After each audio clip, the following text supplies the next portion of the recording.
important quand on se construit, quand on est jeune, eh bien, c'est aussi de partir de chez soi et de découvrir les territoires, des fois très très proches, et qui nous permettent de grandir, de faire du sport, mais aussi d'apprendre à aimer notre pays, nos territoires. Pourquoi ? Parce que à quelques kilomètres, on a des trésors et on ne le sait pas.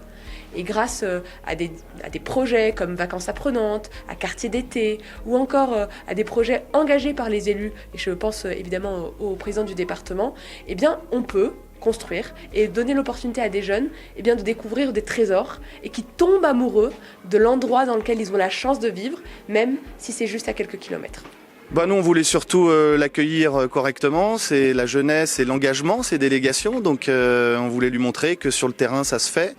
On est ici dans un dispositif qui croise deux envies. Quartier d'été, qui est un projet donc initié par la préfecture et Grand Chambéry et qui permet en fait de recevoir les enfants à la journée.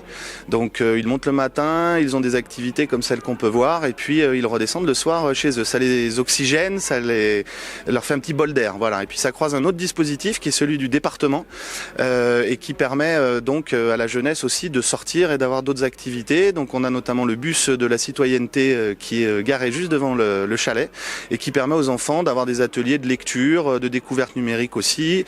En fait, finalement, c'est se rencontrer dans ces petits ateliers en prenant l'air. Alors aujourd'hui, on a mauvais temps, mais en plus, quand il fait beau, on peut faire ça à l'extérieur.